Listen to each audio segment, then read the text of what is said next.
Hello दोस्तों, नमस्कार।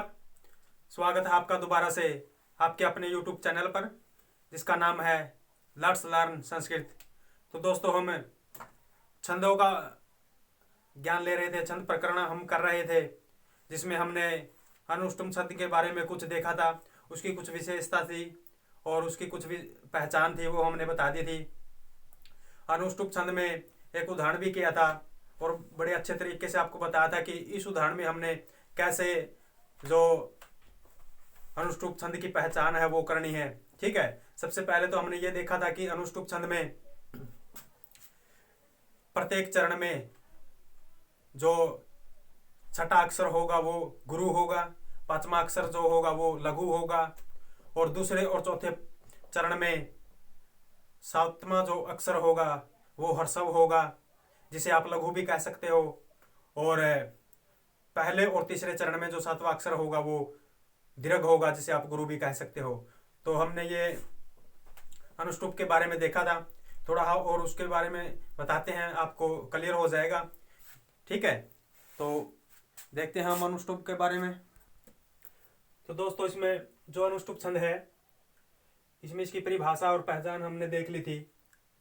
अब इसकी कुछ विशेषता और देखते हैं। इसके प्रत्येक चरण में 6 अक्षर होते हैं। नहीं, इसके प्रत्येक चरण में जो छठा अक्षर है वो गुरु होता है। ठीक है, और इसके प्रत्येक चरण में जो पांचवा अक्षर होता है वो लघु होता है। ये बात हमने कल भी समझी थी और दोबारा भी यहाँ पर लिख दी गई है। इसके दूसरे और चौथे चरण में जो सातवां अक्षर होगा वो आप उसे लघु भी कह सकते हो और आप उसे हर्षव भी कह सकते हो। ठीक है, इसके बाद इसके पहले और तीसरे चरण में जो सातवां अक्षर होगा वो दीर्घ या फिर आप उसको गुरु भी कह सकते हो। छंदों में हमेशा ही हर्षव को लघु कहा जाता है और दीर्घ को गुरु कहा जाता है, ये हमने पहले ही बता दिया था। तो आप यहाँ पर जो हर्षव और लघु है, दीर्घ और गुरु है, इसको देखकर विचलित मत होना, क्योंकि इसमें जो लघु होता है वो छंदों में हम हर्षव को लघु कहते हैं और जो दीर्घ होता है उसे छंदों में हम गुरु कहते हैं। ठीक है, और इसमें है ना, इसके एक चरण में 8 अक्षर होते हैं।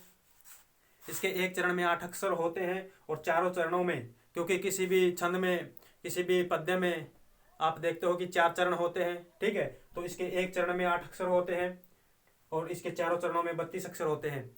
आप इन चारों के हिसाब से भी अनुष्टुप छंद का पता लगा सकते हो, या फिर इनके अक्षर को गिन के भी आप इसका अनुष्टुप का पता लगा सकते हो। यदि एग्जाम में कोई उदाहरण आता है अनुष्टुप से संबंधित, तो आप या तो सबसे पहले उसके अक्षर गिन लेना।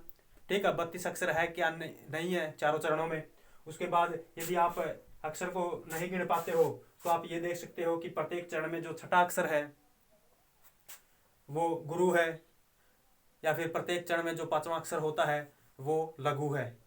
या फिर आप यहाँ से भी देख सकते हो कि इसके दूसरे और चौथे चरण में जो सातवां अक्षर होगा वो लघु होगा और पहले और तीसरे चरण में जो सातवां अक्षर होगा वो इसका गुरु होगा। ठीक है, तो ये इसकी विशेषता थी। अब हम इसके उदाहरण करेंगे, आप इसका एक बार स्क्रीनशॉट ले सकते हो। तो दोस्तों, इसके ये उदाहरण है, जिसमें पहला है नैसा विद्या नैसा रीति न तत्शास्त्रम नैसा कला जायते यनन काव्यांग महो भारो महाकवे। तो नैसा विद्या नैसा रीति, इसका पहला चरण यहाँ पर खत्म हो जाता है और उसके बाद न तत्, यहाँ पर जो संधि हो चुकी है। अगर यहाँ पर संधि विच्छेद करोगे तो आपको पता चल जाएगा कि कौन सी संधि के कारण यहाँ पर तय को छय हुआ है। ठीक है, तो न तत्शास्त्रम न सा कला, दूसरा चरण वहां समाप्त हो गया है, यहां से शुरू होकर के न से। जायते यनन काव्यांग महो, अब काव्यांग तक हमारा तीसरा चरण है। महो भारो महाकवे, महो भारो महाकवे, यहां तक जो है हमारे 4 चरण पूरे हो चुके हैं। अब सबसे पहले तो आप इसकी पहली विशेषता थी कि प्रत्येक चरण में जो छठा अक्षर होगा वो गुरु होगा और जो पांचवा अक्षर होगा वो लघु होगा। उसके हिसाब से देखते हैं यहाँ पर है या नहीं। तो 1 2 3 4 5 और 6, जो ये छठा अक्षर है ये गुरु है, ठीक है। और जो प्रत्येक चरण में पांचवा अक्षर है ये वाला ये लघु है। इस हिसाब से तो ये जो श्लोक है, ये जो पद्य है अनुष्टुप छंद का लग रहा है। और उसमें एक और विशेषता थी कि इसके प्रत्येक चरण में 8 अक्षर होते हैं और इसके चारों चरणों में 32 अक्षर होते हैं। तो हम इसके अब अक्षर गिनेंगे 1 2 3 4 5 6 7 और 8। अब यहाँ तक इसके 8 वर्ण हो गए हैं और इसका पहला चरण भी यहीं तक था। तो आगे गिनते हैं अब 1 2 3 4 5 6 7 8। इसके दूसरे चरण में भी 8 अक्षर पूरे हैं। इसका तीसरा चरण 1 2 3 4 5 6 7 और 8। अब यहाँ तीसरा चरण भी 8 पे कंप्लीट है। इसका चौथा चरण देखते हैं 1 2 3 4 5 6 7 8। इसका चौथा चरण भी पूरा 8 अक्षरों से कंप्लीट है। तो एक चरण में 8 अक्षर है तो इसके चारों चरणों में 32 अक्षर हो गए। इस हिसाब से भी हम ये पता लगा सकते हैं कि इसमें अनुष्टुप छंद है, ठीक है। और किसी भी छंद को जानने के लिए चाहे तो आप चारों चरण लिख सकते हो या फिर आप उसका एक चरण लिखकर भी उसका पता लगा सकते हो कि इसमें कौन सा छंद है। अब जैसे इसमें ये एक बहुत ही इंपॉर्टेंट सूक्ति है, ठीक है। जैसे वागर्थाविव संपृक्तौ वागर्थ प्रतिपत्ये, वागर्थाविव संपृक्तौ वागर्थ प्रतिपत्ये। ये सूक्ति भी एग्जाम में पूछ ली जाती है, इसलिए आपको ये पता होना चाहिए कि सूक्ति कौन से ग्रंथ से है, कौन से कवि के द्वारा लिखी गई है, ठीक है। और ये मंगलाचरण है, ये नमस्कारात्मक है, कैसी है, ठीक। तो अब हम इस एक चरण के द्वारा ही हम पता लगाएंगे कि इसमें कौन सा छंद है, ठीक है। तो सबसे पहले हम देखेंगे इसका छठा अक्षर गुरु है या नहीं है। 1 2 3 4 5 6। अब जो ये स है ये अनुस्वार के साथ है और हमने पहले ही जब हम छंद में जो प्रयुक्त शब्दावली कर रहे थे उसमें हमने किया था कि किसी भी अक्षर के साथ यदि अनुस्वार है और किसी भी अक्षर के साथ यदि विसर्ग है और संयोग से पूर्व, अब जैसे यहाँ पर क और तय का संयोग है, इससे पूर्व जो ये है अक्षर ये दीर्घ कहलाएगा, गुरु कहलाएगा। तो ये जो अनुस्वार के साथ है तो इसका छठा अक्षर गुरु हो गया, ठीक है। और इसका पांचवा अक्षर यहाँ पर हर्ष है यानी कि लघु है। तो इससे भी पता चल रहा है कि ये एक कौन सा छंद है, अनुष्टुप है।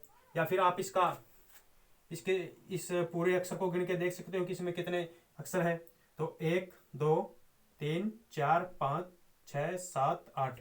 इसका पहला चरण यहाँ पर समाप्त हो गया है। अब इसका दूसरा चरण यहाँ पर 1 2 3 4 5 6 7 8, ठीक है। तो ये 2 चरण है, इस सूक्ति के 2 चरण है। यहाँ पर वागर्थाविव संपृक्तो, यहाँ तक बोला जाएगा सबसे पहले वागर्थाविव संपृक्तो वागर्थ प्रतिपत्ये, इस तरह ये बोला जाता है।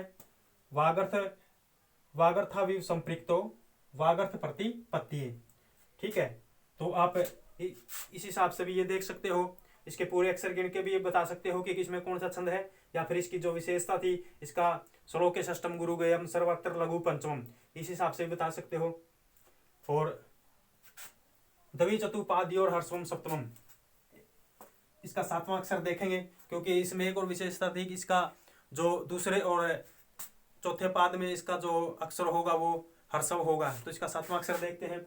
और दूसरे पाद का दूसरे चरण का ये 1 2 3 4 5 6 7। अब यहाँ पर ये हर्षव है, ठीक है, क्योंकि यहाँ पर जो संयोग हुआ है, संयोग से पूर्व वाला पै ये तो गुरु है, लेकिन ये जहाँ संयोग होता है वो हमेशा ही लघु होता है। तो यहाँ पर ये लघु है, ठीक है। यहाँ पर इसका भी हमने देख लिया, इसका भी देख लिया। अब देखते हैं इसको। सबसे पहले तो हम इसके पूरे के पूरे अक्षर गिनेंगे कि इसमें अक्षर पूरे बनते हैं या नहीं है। तो देखते हैं 1 2 3 4 5 6 7 और 8, यहाँ तक इसका पहला चरण है। 1 2 3 4 5 6 7 और 8। मैंने आपको पहले बताया था कि जो ये बिना स्वर के होते हैं इन्हें नहीं गिना जाता है, इनकी गणना नहीं होती है। ठीक है, हम सिर्फ इसमें वही गिन रहे हैं जो हर्षव होते हैं, और हर्षव हमेशा ही एक व्यंजन में होता है। अब इस द में ये आधा द है, इसमें स्वर नहीं है, तो इसकी गणना नहीं होगी, ये उसी के साथ गिना जाएगा जिसके साथ ये लगा हुआ है। अब ये मो है, मो के साथ द है, तो ये इसके साथ ही गिना जाएगा, ये यहाँ तक एक कंप्लीट माना जाएगा, एक। ठीक है, तो 1 2 3 4 5 6 7 8, यहाँ तक एक चरण पूरा हो गया। अब आगे देखते हैं, 1 2 3 4 5 6 7 8। अब यहाँ पर 2 चरण हैं, यहाँ पर इसमें भी 8 अक्षर है, इसमें भी 8 अक्षर है। ठीक है, अब हम इसका देखते हैं छठा अक्षर गुरु है या नहीं है। तो 1 2 3 4 5 6। अब यहाँ पर इसका जो छठा अक्षर है ये गुरु है। ठीक है, यहाँ पर देखो गुरु है। अब इसका पांचवा अक्षर ये यहाँ पर लघु है, क्योंकि जो ये श्योग है, श्योग से पूर्व वाला तो हम छंदों में क्या मानते हैं, गुरु मानते हैं, लेकिन जो श्योंग वाला है वो जहाँ पर श्योंग होता है वो हमेशा ही क्या होगा, वो हमेशा ही लघु होगा। ठीक है, अब यहाँ पर देखो ये लघु हो गया। अब इसके ये कह रहा है कि इसके दूसरे और चौथे चरण में सातवां अक्षर क्या होगा, लघु होगा, यानी कि हर्षव होगा। तो अब इसके यहाँ पर इसका दूसरा चरण है। अब इसके सातवें अक्षर को देखते हैं, 1 2 3 4 5 6 7। अब यहाँ पर देखो ये क्या है, लघु है। समझ गए? तो इसके उदाहरण थे। अब हम अगला छंद करेंगे हमारा इंद्र, इंद्र वज्रा और उपेंद्र वज्रा। ठीक है, अगर इसमें कुछ समझना है तो आप कमेंट करके पूछ सकते हो। इसमें सबसे पहले सिर्फ हमें यही बात याद रखनी है कि अनुष्टुप छंद में हमेशा ही 32 अक्षर पाएंगे आपको। ठीक है, यदि आपको ये नहीं पता कि अक्षर कैसे गिने जाते हैं तो आप उसमें ये देख सकते हो कि उसकी एक और विशेषता थी कि उसका जो छठा अक्षर होता है प्रत्येक चरण में वो गुरु होता है, और पांचवा अक्षर जो होता है प्रत्येक चरण में वो लघु होता है। दूसरे और चौथे चरण में उसका क्या होता है कि सातवां अक्षर जो होता है वो लघु होता है। पहले और तीसरे चरण में सातवां अक्षर क्या होता है, वो गुरु होता है। ठीक है, आप इस तरह से भी अनुष्टुप छंद का पता लगा सकते हो, या फिर आपको ये पता होना चाहिए कि इसमें एक चरण में 8 अक्षर होता है, तो इसके चारों चरणों में कुल 32 अक्षर होंगे या फिर वर्ण होंगे। ठीक है, तो ये हमारा अनुष्टुप छंद था। अब हम इससे आगे जो हमारा छंद है इंद्र वज्रा, इंद्र वज्रा को करेंगे। आप इसका स्क्रीनशॉट ले सकते हो। तो दोस्तों अब हमारा जो दूसरा छंद है उस छंद का नाम है इंद्र वज्रा छंद, इंद्र वज्रा छंद। ठीक है, इसकी पहचान है शादी इंद्र वज्रा यदि तऊ जगऊ गए, शादी इंद्र वज्रा यदि तऊ जगऊ गए। समझ रहे हो? इसकी संस्कृत में पहचान है शादी इंद्र वज्रा यदि तऊ जगऊ गए। इंद्र वज्रा के प्रत्येक चरण में, जैसे आप यहां पर इसका संधि विच्छेद करोगे ना, तो आप देखोगे कि शाद, इसका संधि विच्छेद करते हैं तो इसका संधि विच्छेद यहां पर बनेगा शाद, शात मैंने हो। अब ये जो ई है, इंद्र की जो ई है इसमें मिल जाती है तो इस तय को दय बना देती है, और जो ये तय को दय बनाने वाला सूत्र है वो आपको पहले करवा दिया गया है। ठीक है, यदि आपने वो नहीं देखे हैं, संधि नहीं देखे, तो आप प्ले लिस्ट में जाकर के संधि देख सकते हो। अब यहाँ इसका संधि विच्छेद हो जाएगा ऐसे, इंद्र वज्रा। ठीक है, शात मैंने हो इंद्र वज्रा, ये कहता है कि इंद्र वज्रा हो यदि, यदि का मतलब यदि तऊ मैंने क्या होता है यहाँ पर, तऊ, तऊ का मतलब यहाँ पर इसने दिया है 2 तगण, तगण। ठीक है, यहाँ कर देते हैं नीचे वाली जगह पे, शात मैंने हो इंद्र वज्रा, ये कहता है कि शात मैंने हो इंद्र वज्रा, इंद्र वज्रा। ठीक है, यदि तऊ, तऊ का यहाँ पर मतलब होता है, तऊ का मतलब है, और सह तऊ, यहाँ पर तऊ द्विवचन है, और तऊ इसका मतलब हो जाता है यहाँ पर तगण। ठीक है, तऊ का मतलब छंद में ये संकेत देता है, तऊ का मतलब जो छंदों में होता है ये कहता है कि दो तगण, लगातार दो तगण होंगे। जो गण करवाए थे हमने, और गण में ये भी बताया था कि तगण की क्या पहचान है, और उस तगण का आपको पता होना चाहिए कि उसकी पहचान क्या होती है। तो लगातार दो तगण मिलेंगे। इससे पहले जो हमने अनुष्टुप छंद किया था उसमें तो हमने कोई भी गण प्रयोग नहीं किया था। उसमें तो हमने सिर्फ ये देखा था कि उसका छठा अक्षर गुरु है या फिर पांचवा अक्षर लघु है, दूसरे और चौथे पाद में जो सातवां अक्षर है वो लघु है, पहले और तीसरे चरण में जो सातवां अक्षर है वो गुरु है। उसमें तो हमने सिर्फ ये कंडीशन देखी थी, और उसमें ये भी देखा था कि उसके चारों चरणों में 32 अक्षर है या नहीं है। अब जो ये अनुष्टुप के बाद जितने भी छंद बचे हुए हैं उनमें हमने सिर्फ गणों का प्रयोग करना है, और गणों के माध्यम से हमने छंदों का पता लगाना है। ठीक है, अब देखो तऊ का मतलब यहां हो गया कि तगण, दो लगातार तगण हो, जगऊ गए। अब यहां पर जगऊ गए, जगऊ गए का मतलब होता है, जगऊ का मतलब है यहां पर एक तो जगन, जैसे जगन, ठीक है, जगऊ गए। अब यहां पर जगन हो गया, और गऊ और गए, यहाँ पर ये द्विवचन है, एक तो जगन का और एक गुरु का, और अंत में भी एक गुरु। ठीक है, तो जैसे तो जगन हो गया, जगन गण होगा। ठीक है, और उसके बाद एक तो ये अंत में गुरु, ये इस गय का गुरु होगा, और एक ये गय है इसका भी गुरु होगा। ठीक, तो अंत में दो गुरु मिलेंगे आपको ऐसे। ठीक, अंत में दो गुरु मिलेंगे। अब ये सबसे पहले तो आपको इसकी पहचान समझनी है, ये क्या कहना चाह रहा है कि शाद इंद्र वज्रा यदि तऊ जगऊ गए। शाद इंद्र वज्रा छंद हो यदि दो तगण, एक जगण और दो अंत में गुरु हो। ठीक है, इंद्र वज्रा के प्रत्येक चरण में दो तगण होते हैं, एक जगण होता है। ठीक है, और अंत में दो गुरु अक्षर होते हैं। समझ गए? अब ये उदाहरण करेंगे तब आपको अच्छी तरह समझ में आ जाएगा। आप इसका एक बारी यहाँ तक स्क्रीनशॉट ले सकते हो। जो ये नीचे वाला था ये हमने समझाने के लिए किया था। ठीक है, आपको पता होना चाहिए कि स्यात एक हमारी धातु होती है। स्यात मैंने हो इंद्र वज्रा छंद यदि दो तगण हो, एक जगण हो और अंत में दो गुरु अक्षर हो। ठीक है, आप इसका स्क्रीनशॉट लो। अब इसके उदाहरण करेंगे।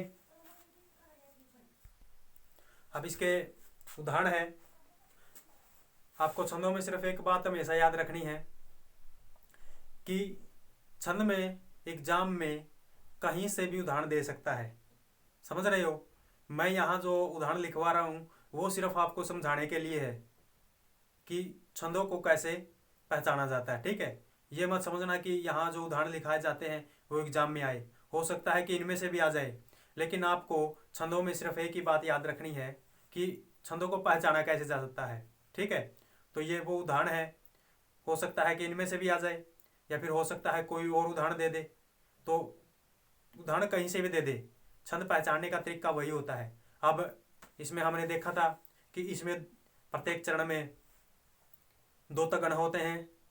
ठीक है, और एक जगण होता है और अंत में दो गुरु होते हैं। ठीक है, अब हम गणों के माध्यम से इस छंद को शुरू करेंगे। कैसे छंदों का प्रयोग किया जाता है देखते हैं।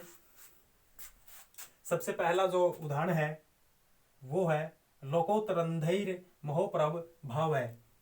अब छंदों में आपको यदि किसी भी श्लोक का या किसी भी सूक्ति का हिंदी का पता है या नहीं पता है, वो छंदों में कोई भी मायने नहीं रखता है। यदि आपको हिंदी पता है तो बहुत अच्छी बात है, यदि नहीं भी पता है तो टेंशन लेने की जरूरत नहीं है, क्योंकि छंदों में सिर्फ गणों के माध्यम से ही हमें ये पता लगाना है कि कौन सा छंद है। अब हम यहाँ पर छंदों का प्रयोग करेंगे, गण का प्रयोग करके छंद का पता लगाएंगे। और इंद्र वज्रा छंद में इसने कहा है कि तगण होगा एक, तो दो तगण, एक जगण, और अंत में दो गुरु अक्षर होंगे। ठीक है, इन गणों के माध्यम से अब हम उदाहरण में देखेंगे। तो अब सबसे पहले मैंने पहले बताया था कि हम गण बनाएंगे। अब गण बनाने हैं, और गण बनाते वक्त एक गण में ये बताया था कि 3 अक्षर होते हैं, 3 वर्ण होते हैं। तो 1 2 3, अब ये तीन अक्षर हो गए। अब हम यहाँ पर गण बनाएंगे तो एक गण बन जाएगा। ठीक है, 3 अक्षरों का एक गण हो गया। अब हम उसमें ये देखते हैं कि इस गण में कौन सा अक्षर लघु है और कौन सा अक्षर लघु है या गुरु है। ठीक है, अब हम ये 3 अक्षरों का एक गण है, इसमें हम देखेंगे कि यहाँ पर जो है ये गुरु है, पहले वाला, दूसरे वाला भी गुरु है, और ये अंत वाला क्या है, ये लघु है। अब ओ की मात्रा है इसमें, यहाँ पर भी ओ की मात्रा है, और यहाँ पर एक ह्रस्व ए है। ह्रस्व ए हो जाने के कारण यहाँ पर ये लघु है। हमने छंदों में पहले देखा था कि हमारे जितने भी हर्षव होते हैं, हर्षव स्वर, वो लघु होते हैं, और जितने भी दीर्घ स्वर होते हैं वो गुरु होते हैं। अब यहाँ पर हर्षव ए है, ए होने के कारण ये क्या हुआ, लघु हुआ। और यहाँ पर ओ, यहाँ पर भी ओ, ये दीर्घ में आते हैं, तो इसलिए ये क्या हो गए, ये गुरु हो गए। अब एक गण हो गया, एक गण में 3 अक्षर हो गए, 1 2 3, 3 अक्षर हो गए, एक गण हो गया। और इस गण में ये भी पहचान लिया कि कौन सा अक्षर गुरु है और कौन सा लघु है। अब यहाँ देखते हैं, इसमें 1 2 3, 3 अक्षर है। ठीक है, इन 3 अक्षर को एक गण बन गया। अब इस गण में देखते हैं कि कौन सा अक्षर क्या है। अब जो ये र है, र के ऊपर आप देखोगे अनुस्वार है, अनुस्वार है, और अनुस्वार वाला हमेशा ही क्या होता है, गुरु होता है। अब यहाँ पर आई की मात्रा है, और जो दीर्घ में आती है, और दीर्घ हमेशा ही क्या होती है, गुरु होते हैं। अब यहाँ पर ए है, ए हमारा क्या होता है, हर्षव होता है, और हर्षव को हमेशा ही लघु कहते हैं। तो यहाँ पर भी ये गण कंप्लीट हो गया। ठीक है, अब यहाँ पर देखते हैं 1 2 3, एक गण कंप्लीट हो गया। 3 अक्षर हैं, 3 अक्षर जहाँ पर हैं वहाँ पर एक गण बनाते हैं। ठीक है, अब इसमें देखो पहले वाला क्या है, पहले वाला ए है, इसमें हर्षव है, तो यहाँ पर क्या हो गया, लघु हो गया, लघु का चिन्ह है ये। अब यहाँ पर ओ की मात्रा है, तो ये क्या हो गया, दीर्घ हो गया। अब यहाँ पर देखो क्या है, ये हर्षव है, क्योंकि ये रैब और पै ये दोनों आधे ही कंप्लीट हो रहे हैं, और पै जो होता है वो आधा है, और पै के अंदर जो रै है वो सब एक आप कह सकते हो कि कंप्लीट है। पै तो हमारा आधा है, और ये रै कंप्लीट है, और इस रै के अंदर जो हर्षव है वो हमारा क्या है, लघु है, क्योंकि रै के अंदर ए है। तो एक यहाँ पर गण कंप्लीट हो गया। अब अंत में देखो यहाँ पर आ की मात्रा है, ये लघु हो गया, ये विसर्ग वाला है। ठीक है, और हमने कहा था जहाँ पर अनुस्वार हो, विसर्ग हो, या संयोग से पूर्व वाला अक्षर हमेशा ही गुरु होता है, तो ये विसर्ग वाला भी क्या, गुरु हो गया। अब देखो मैंने जब आपको 8 प्रकार के गण लिखवाए थे, तो उन गणों के साथ आपको इस प्रकार के प्रतीक भी या फिर चिन्ह भी आप कह सकते हो, यानी कि विशेषता भी कह सकते हो। ठीक है, आपको ये याद हो गए, या आपने अभी तक याद नहीं किए तो पीछे वाली वीडियो में आप देख सकते हो कि हमने 8 प्रकार के गण बताए थे, और 8 प्रकार के गणों के ये चिन्ह जो होते हैं वो साथ साथ में लिखवाए थे। अब जो ये चिन्ह होता है ये तगण का होता है। ठीक है, ये हमारा तगण। ठीक, और देखो इसने कहा था कि 2 तगण हो गए, 2 तगण है, एक तगण ये रहा और एक तगण ये रहा। देखो यहाँ पर पहले 2 गुरु है, अंत वाला लघु है, पहले 2 गुरु है, अंत वाला लघु है, तो ये भी क्या होगा, तगण होगा। ठीक है, और फिर ये कहता है कि जगण, तगण तगण तगण तगण और उसके बाद जगण। अब यहाँ पर जगण देखेंगे, और जगण की क्या विशेषता है? जगण की विशेषता थी कि मध्य में गुरु होगा, पहले और तीसरे अक्षर जो क्या होंगे, लघु होंगे। तो जगण है ये, तो यहाँ पर होगा जगण। अब देखो दो तगण जगण, दो तगण और जगण, और दो गुरु कह रहा है कि अंत में दो गुरु हैं, तो ये रहे, एक गुरु ये रहा और एक गुरु ये रहा, अंत में दो गुरु हो गए। ठीक है, तो यहाँ पर इसकी विशेषता कंप्लीट हो गई। यहाँ पर ये दो गुरु हो गए, पहला और दूसरा। ठीक है, इसी तरह आपको गुणों के माध्यम से प्रत्येक छंद में प्रयोग करते हुए चलना है। यदि आपको यह पता है कि गण में कितने अक्षर होते हैं, सबसे पहले तो आपको यह पता होना चाहिए कि जब भी छंदों का हम प्रयोग करते हैं उसमें हमें यह पता होना चाहिए कि एक गण होता है और गण में 3 हम अक्षर लेते हैं, और फिर 3 अक्षर लेने पर आपको यह पता होना चाहिए कि उसमें जो पहला अक्षर या फिर दूसरा अक्षर या फिर तीसरा अक्षर गुरु है, दीर्घ है, ठीक है, क्या है, उसके हिसाब से आपको वहाँ पर उनके निशान लगाते हुए जाना है। अब जैसे हमने तगड़ के निशान लगाए, तगड़ के निशान ये होता है कि पहले और दूसरे स्थान पर जो अक्षर होते हैं वो गुरु होते हैं, और जो तीसरा अक्षर होता है वो लघु होता है। इसी प्रकार ऐसे हैं, ये भी तगड़ है और ये भी तगड़ है। जगण में हमेशा ही, जगण जो गण है, इस गण में हमेशा ही मध्य में गुरु होता है, पहले और तीसरे अक्षर इसके लघु होते हैं। ठीक है, इस तरह से हमने 8 गण किए थे। 8 गणों के आपको ये निशान या चिन्ह आप कह सकते हो, ये करवा दिए थे। ठीक है, अब इस में देखते हैं हम कि इसमें कैसे पता करें। ठीक है, तो सबसे पहले तो हम एक गण बनाएंगे। गण बना लेने के लिए हमें 3 अक्षर चाहिए हैं। तो एक अक्षर तो ये हो गया, एक, दूसरा ये हो गया 2, और तीसरा ये 3 गण कंप्लीट हो गए। यहाँ तक 3 अक्षर कंप्लीट हो गए, और 3 अक्षर कंप्लीट हो जाने के बाद एक गण हो गया। ठीक है, अब हम यहाँ पर देखेंगे कि कौन सा अक्षर क्या है। अब यहाँ पर ए की मात्रा है, तो ए हमारा गुरु में आता है। अब यहाँ पर देखो, वैसे तो ये जो हर्स्व उकार है, हर्स्व उकार वैसे तो गुरु लघु होता है, लेकिन इससे पहले क्या है, संयोग है। यहाँ पर संयोग है, संयोग हो गया है, तो संयोग से पूर्व वाला क्या होता है, गुरु होता है। लघु होने पर भी गुरु माना जाएगा, और गुरु है तो गुरु ही होगा। ठीक है, हमने किया था, यदि अनुस्वार है तो गुरु होगा, विसर्ग है गुरु होगा, संयोग से पूर्व वाला गुरु होगा।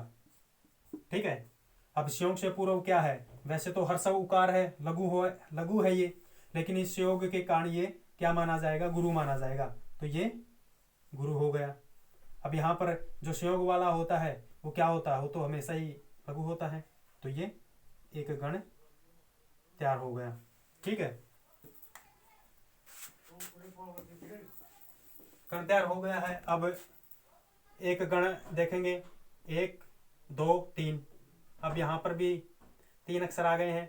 ठीक है, 3 अक्षर आ गए हैं, तो 3 अक्षर आ गए, इसका मतलब एक गण तैयार हो गया है। अब इस गण में हम देखेंगे कि कौन सा अक्षर क्या है। तो यहाँ पर देखो, ये गुरु है। ठीक है, या की मात्रा है, तो ये क्या है, ये भी गुरु हो गया। अब ये ह्रस्व ई है, ह्रस्व ई हमेशा ही क्या होती है, लघु होती है, तो ये एक गण तैयार हो गया। ठीक है, अब देखते हैं आगे, एक अक्षर ये हो गया, 1 2 3, यहाँ तक 3 हो गए। अब ये गण तैयार हो गया। अब इसमें देखेंगे कि 1 2 3 1 2 3।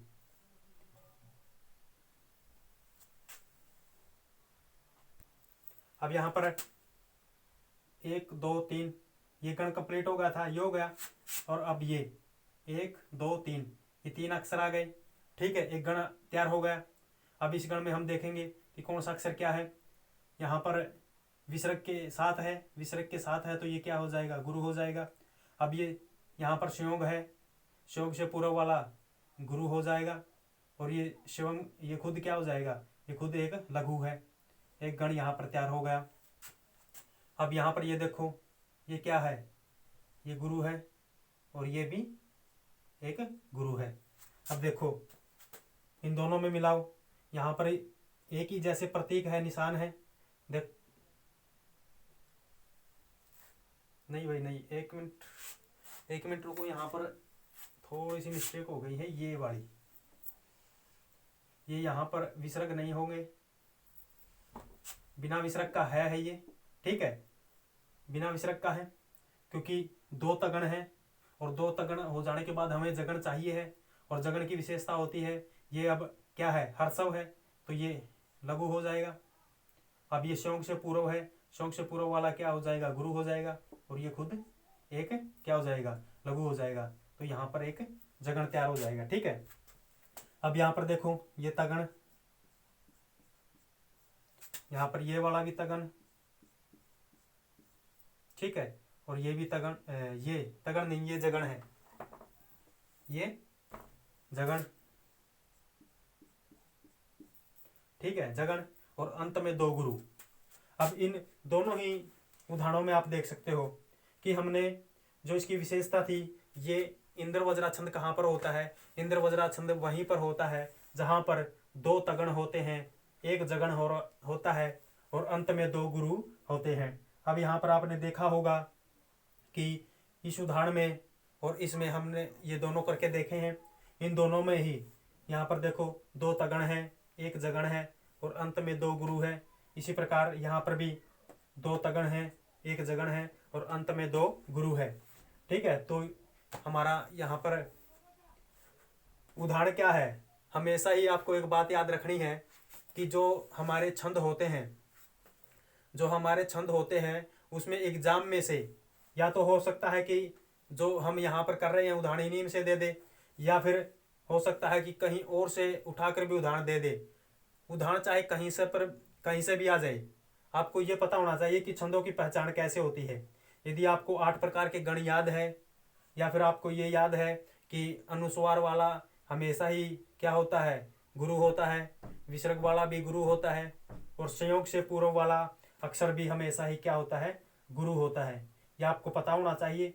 और आपको ये पता होना चाहिए कि जैसे आज हमने ये किया है इंद्र वज्रा छंद, इंद्र वज्रा छंद में इसकी क्या पहचान है, इसकी पहचान है कि इसमें 2 तगण होते हैं, एक जगण होता है और 2 गुरु होते हैं। ठीक है, आप इसका स्क्रीनशॉट ले लो। अब हम आगे वाला करेंगे जो हमारा छंद है उपेंद्र वज्रा। ठीक है, यदि इस छंद में कुछ कमी रहती है तो आप कमेंट करके पूछ सकते हो, आप इसका स्क्रीनशॉट ले सकते हो। अब करेंगे हम उपेंद्र वज्रा छंद।